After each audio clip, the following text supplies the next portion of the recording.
J'ai le plaisir de vous retrouver pour cette nouvelle vidéo que je réalise à la volée, un petit peu au pied levé avec mon téléphone portable, un petit peu comme j'avais l'habitude de le faire au tout début où j'ai commencé à produire des vidéos sur YouTube. Donc là, je le fais parce que j'ai pas vraiment le choix. Je vous avais préparé deux vidéos très denses qui ont nécessité beaucoup de travail, des heures et des heures de travail, qui ont été chronophages, avec du montage, etc. Et finalement, l'endroit où je me trouve, puisque je ne suis pas en France en ce moment, donc la connexion n'est vraiment pas bonne, donc il y a peut-être des chances que les vidéos ne puissent pas être publiées à cause de la mauvaise connexion Internet. Donc là, je vous fais une vidéo très rapide.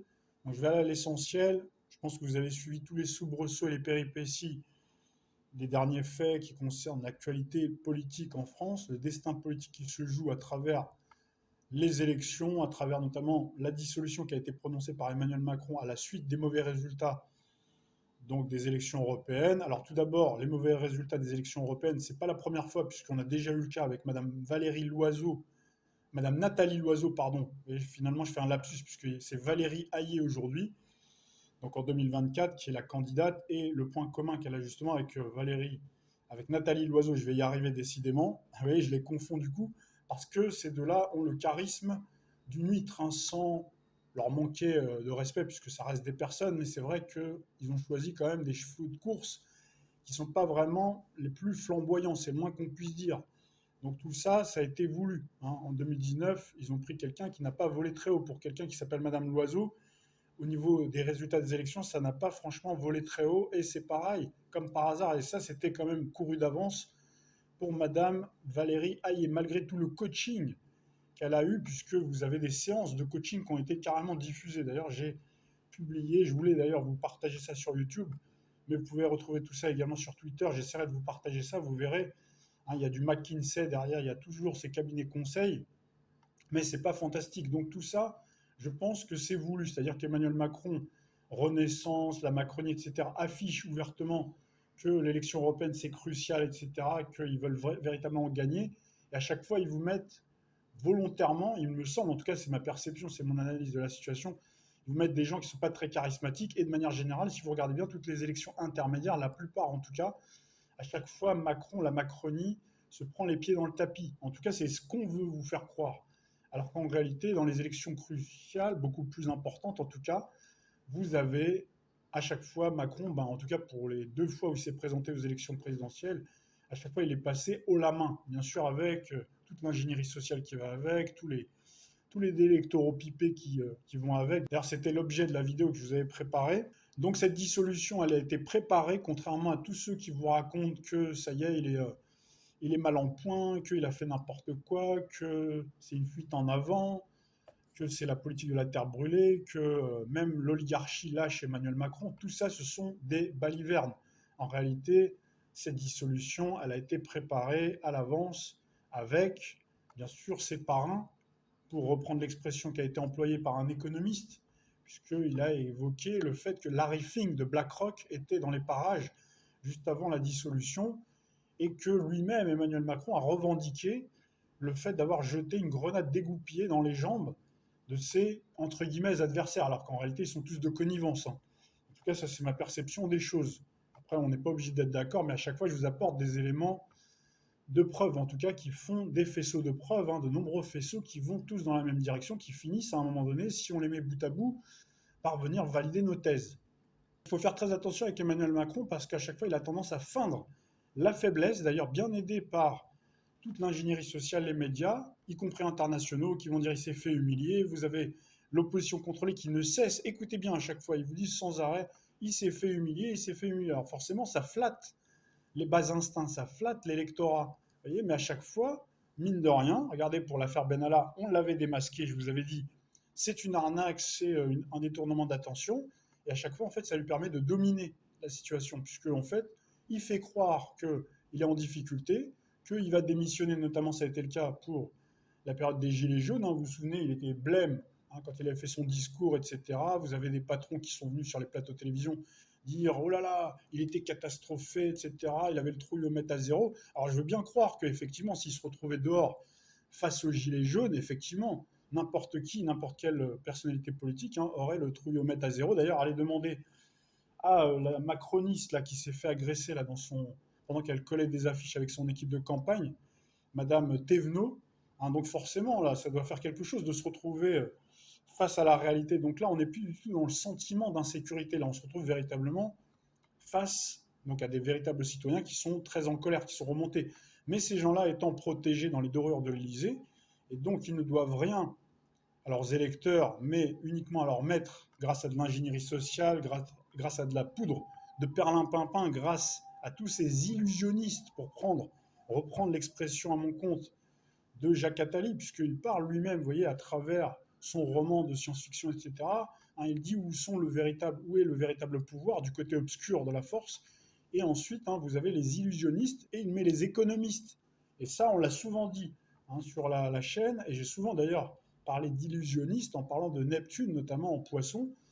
Hein, donc il y a un coup d'arnaque à tous les étages. Donc ça a été le cas avec Benalla, ça a été le cas avec les Gilets jaunes. À chaque fois, on vous fait croire qu'il est en difficulté. Et à l'époque, vous vous en souvenez, bon, j'étais sûr de rien, mais je vous avais évoqué la possibilité que, grâce à la Ve République, il puisse utiliser l'article 12 et l'article 16 ensuite pour prendre les pleins pouvoirs, c'est-à-dire carrément donc dissoudre l'Assemblée, puis ensuite après prendre les pleins pouvoirs. Et sur quoi je m'étais référé, pour ceux qui s'en souviennent, à Louis-Napoléon Bonaparte. Puisqu'en effet, Louis-Napoléon Bonaparte avait dissous l'Assemblée avec donc ce coup d'État qu'il a fait le 2 décembre 1851.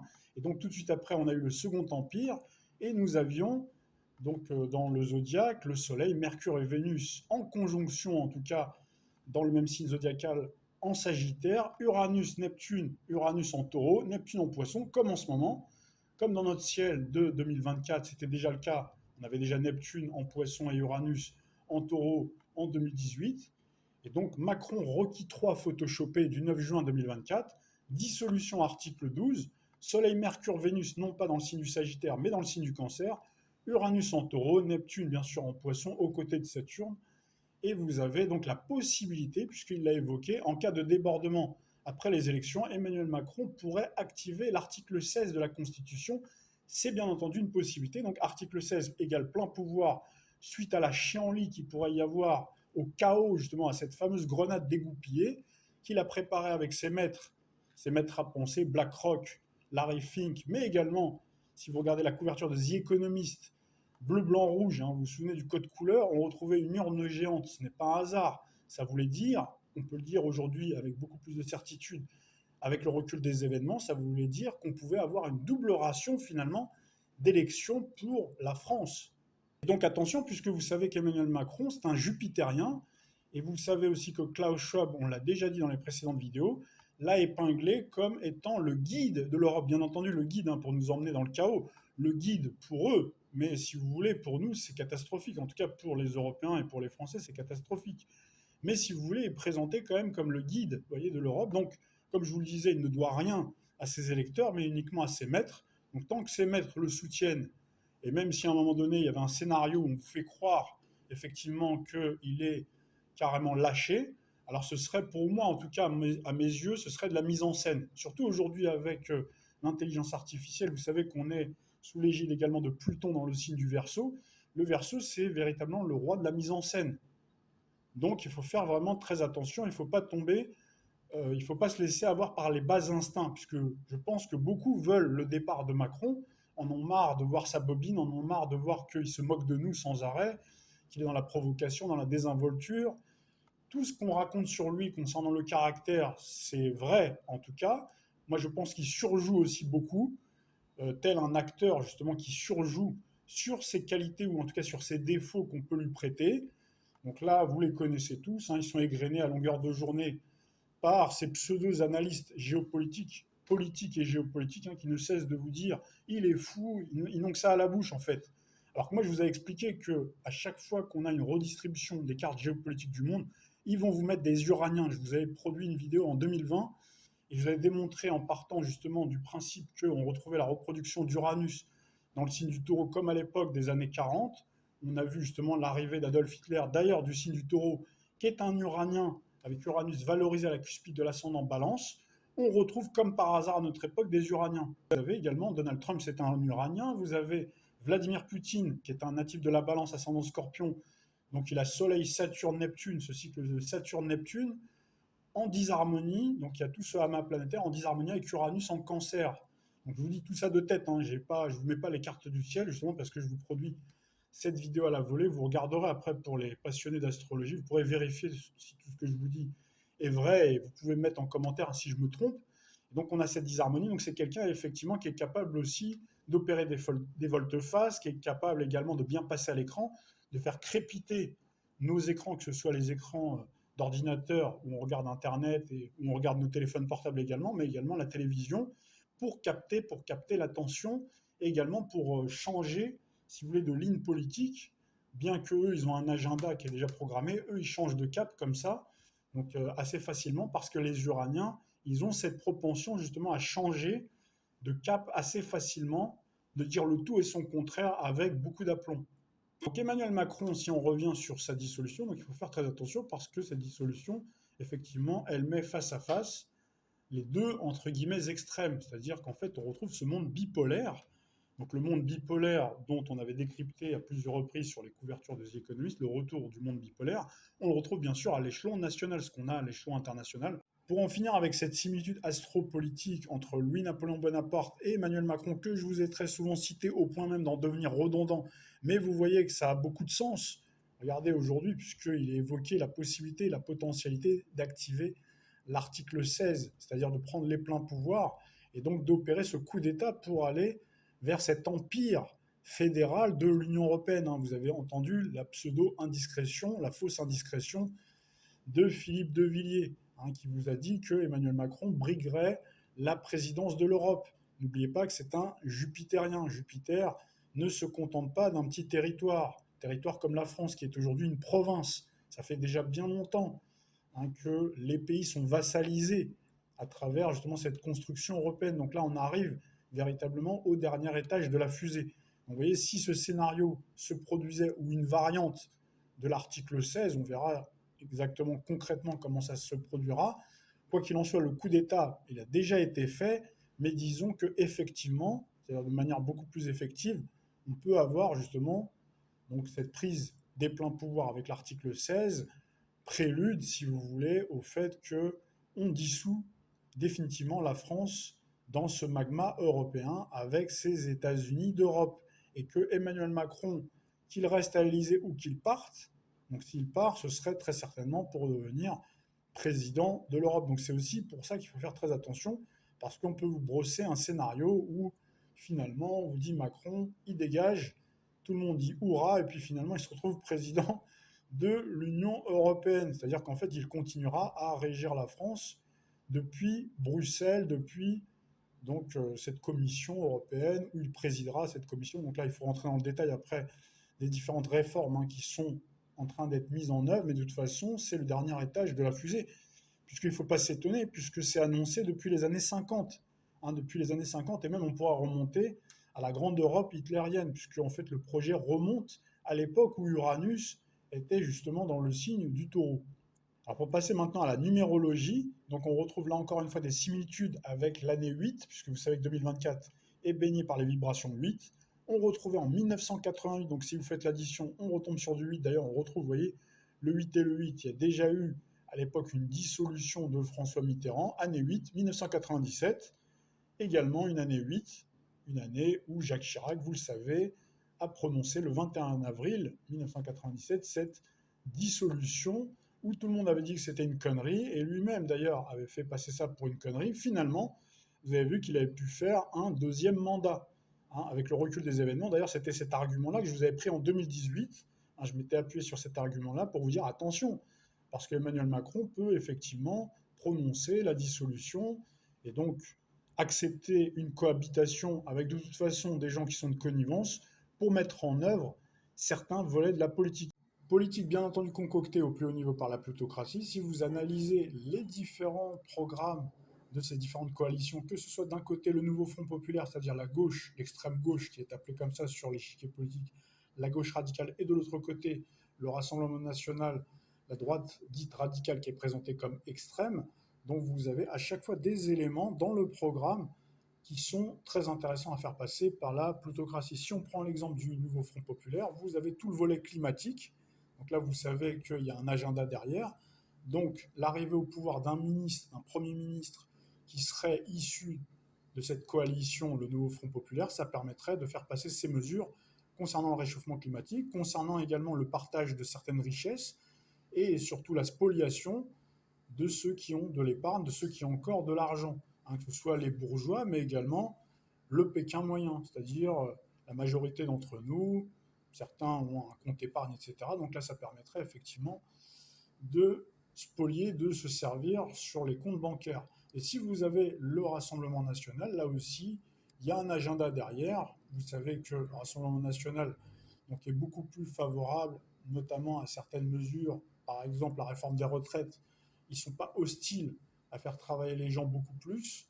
Donc si vous analysez bien les programmes, etc., il est question, même si à chaque fois des circonvolutions des différents intervenants, des différents acteurs, et ça c'est le jeu des politiciens, d'embrouiller et de noyer le poisson, mais ils ne sont pas complètement défavorables au fait de mettre en œuvre une politique qui fait travailler les gens beaucoup plus. D'ailleurs, il n'est pas impossible que sur un moyen court terme, nous soyons obligés de travailler encore plus, c'est-à-dire qu'ils poussent la logique, entre guillemets, néolibérale à fond, donc d'aller de 64 ans à 66 ans, 67 ans. Vous savez que dans certains pays, les gens travaillent sans avoir de retraite jusqu'à leur mort. Donc c'est-à-dire qu'en fait, on pousse la machine néolibérale d'un côté pour ensuite permettre donc au groupe LFI et le nouveau Front populaire de prendre la relève et de dire tout ça c'était de la folie. Et puis ils vont instaurer le fait qu'on ait aussi l'intelligence artificielle. Vous avez entendu ce que je vous avais dit déjà, il me semble que c'était au tout début du transit de Saturne dans le signe du Poisson. Je vous avais dit qu'à mon avis, dans le futur, un petit peu plus lointain, il est fort probable que nous n'ayons pas de retraite, puisque vous allez avoir une refonte du marché du travail à cause justement de l'arrivée du ChatGPT et de l'intelligence artificielle. Alors bien entendu, les choses se mettent en place progressivement. Forcément, on dit ça en 1 minute 30, puis les gens, le lendemain, ils voient toujours qu'il y a une retraite. Mais attention, quand je vous parle du futur, je vous parle peut-être du futur un petit peu plus lointain.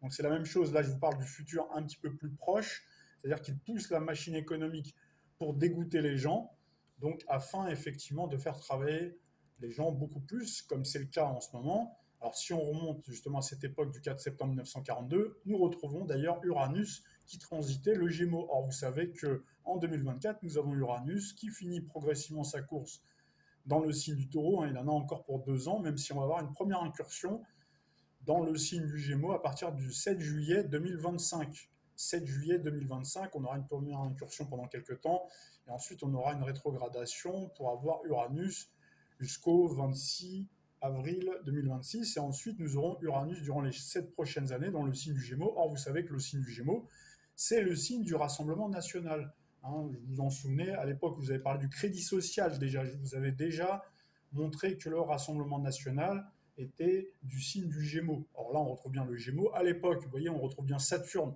symbole du labeur, aux côtés d'Uranus. Donc là, après, il faudra faire quelques projections astrales. Donc on retrouve également, pour faire le parallèle avec le Front populaire, puisqu'en fait, on va avoir ces deux factions qui vont s'affronter.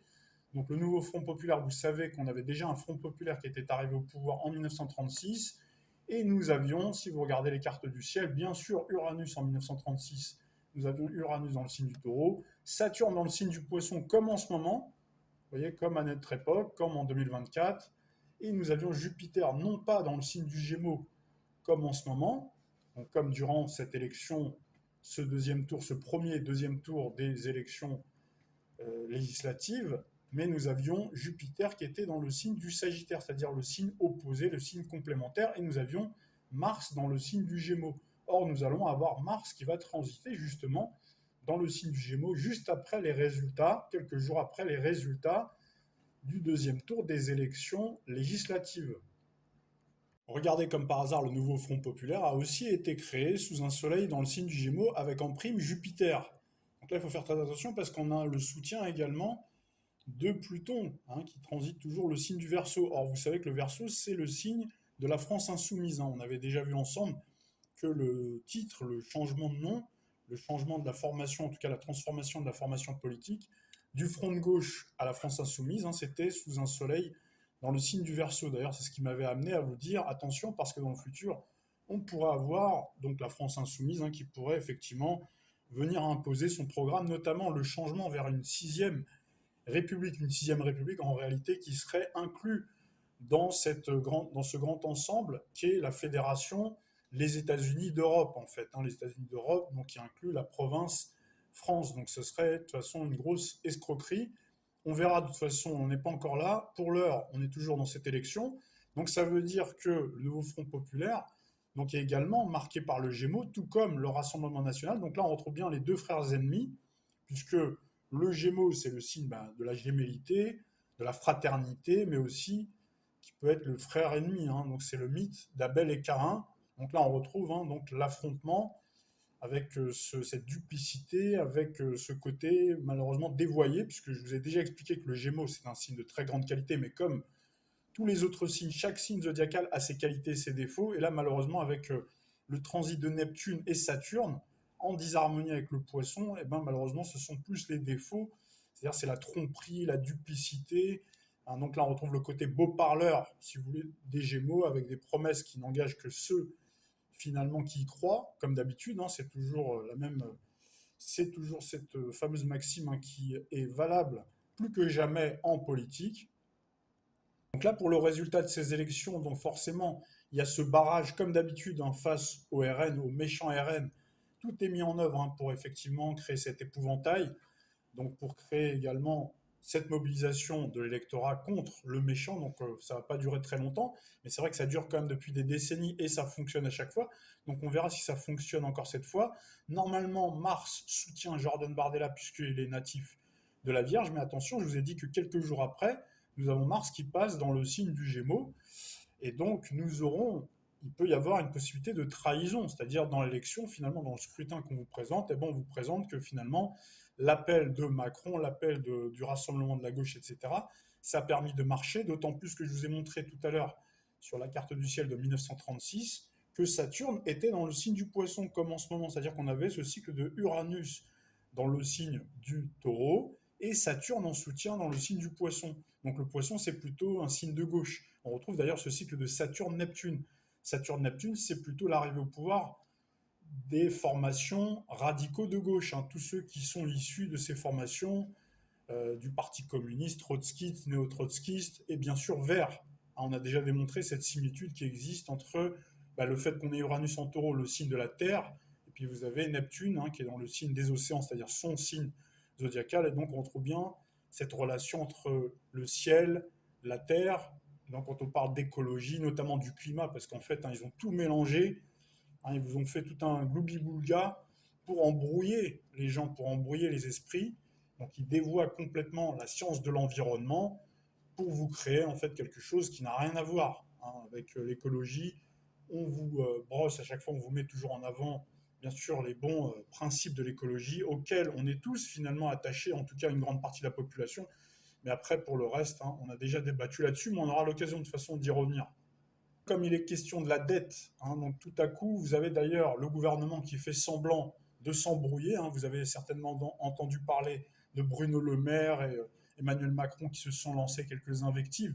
Donc tout ça, c'est de la mise en scène. En fait, hein, la dette, ça fait très longtemps qu'ils savent qu'elle file et qu'elle augmente. D'ailleurs, ils font tout pour la faire augmenter. Quand vous avez justement ces mobilisations gilets jaunes, là, il faudrait regarder l'ardoise, combien ça a coûté, le Covid, combien ça a coûté. Tout est mis en œuvre effectivement pour faire gonfler la dette. Et donc là, vous avez les intérêts de la dette qui dépassent même différents budgets, hein, différents budgets nationaux. Il me semble qu'il n'y a que l'éducation qui n'est pas dépassée par les intérêts. Je vous parle des intérêts de la dette. Et ça, je vous avais déjà expliqué. Alors, il y en a d'autres qui l'ont fait avant moi, mais je vous en avais déjà parlé en 2017 quand je vous avais fait cette comparaison avec Louis-Napoléon Bonaparte. Je vous avais parlé des intérêts de la dette. Hein, je vous avais dit attention, etc. Donc là, vous voyez, nous y sommes. Vous voyez, 2017, 2024. Hein, parfois, il faut du temps avant de voir les événements arriver. Donc là, vous voyez que tout le monde en parle et que, effectivement, on vous dit que la France est menacée de faillite, qu'il va falloir prendre des mesures radicales. Et donc, quoi de mieux, effectivement, que de mettre au pouvoir, dans un premier temps en tout cas, pourquoi pas, donc le Front populaire, hein, c'est-à-dire le nouveau Front populaire. Mais attention, il peut toujours y avoir, normalement, dans les sondages, etc., et toute la dynamique qu'il y a eu, c'est le Rassemblement national. Mais je vous ai dit, de toute façon, ce sera soit l'un, soit l'autre. Et dans le passé, je vous avais déjà expliqué que nous aurions une forme de régime parlementaire. Et c'est exactement ça, parce que si on a des gouvernements qui passent leur temps comme ça à se renverser, même si on est encore dans le cadre de la Ve République, la Ve République, de toute façon, elle est déjà morte, mais elle existe toujours sur le papier, si vous voulez. Donc là, il faut se référer également à tout ce qu'on avait expliqué par rapport à Uranus dans les années 40, quand on a eu Pétain, c'était la fin de la Troisième République. Pareil, quand on remonte à Louis-Napoléon Bonaparte, donc c'était la fin de la République, donc c'était la Deuxième République, après celle de 1792, Première République, ensuite on a eu la Deuxième République, donc là on a eu un empire, et donc là vous voyez, on retrouve encore une synchronicité, une similitude astrale, donc on retombe bien sur nos pieds, donc on verra bien sûr l'issue du scrutin, donc qui devra arriver maintenant très vite. Pour en finir sur cette question des retraites, puisque je sais que c'est un sujet qui est récurrent depuis des décennies et qui va revenir encore sur la table. Donc si jamais c'était le Rassemblement national, par exemple, qui arrivait au pouvoir, donc ils vous expliqueront que finalement, ils ont regardé les comptes publics, qu'il y a une sacrée ardoise qui a été laissée par Emmanuel Macron et qu'ils ne vont pas pouvoir faire de miracle, qu'ils prennent tout juste le pouvoir. Et donc, malheureusement, ils ne vont pas pouvoir revenir sur la réforme des retraites. Donc, il va bien falloir travailler donc même davantage que 64 ans, aller à 66, etc. Donc, les gens vont être forcément déçus, ils vont être dégoûtés, ils vont se dire c'est finalement la même chose que pour Emmanuel Macron, il y aura d'autres mesures qui seront prises, etc. Et donc là, vous aurez un renversement du pouvoir, vous aurez un changement de gouvernement, et donc on peut imaginer qu'à un moment donné, vous aurez la France insoumise, si bien sûr, c'est dans cet ordre-là, parce qu'on peut avoir un autre ordre, tout dépend en fait de leur agenda à eux. Donc si on regarde l'agenda céleste, donc je vous ai dit, c'est vrai que Mars soutient Jordan Bardella, mais attention, si on regarde les configurations planétaires un petit peu plus, la toile de fond céleste, ça va plus dans le sens, on va dire que le vent céleste, les vents cosmiques soufflent plus du côté, a priori, de la France insoumise. Donc il faut faire très attention. Et donc dans le futur, vous savez que la France insoumise et ses partenaires, donc pour former ce Front populaire, a été fondée sous un soleil en Verseau. Donc vous savez que le Verseau va être valorisé ces prochaines années. D'ailleurs, nous avons encore Pluton qui rétrograde, qui va revenir un petit peu en Capricorne, mais qui va ensuite transiter pour de bon à partir du 19 novembre 2024 et pour les 20 prochaines années dans le signe du Verseau, qui va donner de la force, si vous voulez, à la formation de la France insoumise, qui, comme vous le voyez, a été fondée le 10 février 2016. Donc là, vous savez que le Verseau, c'est le signe de l'égalité, de la fraternité, et également de l'universalité. Donc là, on peut avoir effectivement la mise en place à un moment donné dans le futur de ce fameux revenu universel. Et on vous expliquera que c'est aussi à cause de cette révolution technologique avec l'intelligence artificielle. Il y a le ChatGPT. ChatGPT, je ne sais pas à combien on en sera, on en est à 4, 5, 6, 7, 10, que sais-je. Et donc forcément, il y a plein d'emplois qui sont supprimés. Et donc on vous proposera finalement de ne plus rien avoir. Plus rien avoir, c'est-à-dire qu'on vous aura tous spoliés. Donc vous n'aurez plus rien, mais vous serez heureux, parce que vous aurez quand même un revenu qui vous permettra de subsister. Mais voilà, donc là c'est un revenu universel, donc on retrouve bien encore une fois le Verseau. Donc voilà un petit peu le programme. Alors après, il y aura bien entendu des variantes, des aménagements, il y a toujours des surprises, il y a toujours des... quand on parle de politique, il peut toujours y avoir une séquence qui peut durer 1 ou 2 ans, qui peut être complètement contraire à ce qu'on a annoncé, puis après, hop, finalement, patatras, on retombe sur nos pieds. Donc c'est pour ça qu'il faut toujours relativiser tout ce que je peux vous raconter et le recontextualiser, le remettre dans le contexte de ce qu'on a pu dire à l'époque où on n'avait pas toutes les informations. Et donc à chaque fois, on retombe en général, en tout cas, sur nos pieds. Donc je finis cette vidéo en vous souhaitant un bon vote, un bon scrutin. Rappelez-vous quand même que vous avez plus de chances de gagner au Bonto en allant à la porte de Clignancourt que de gagner aux élections.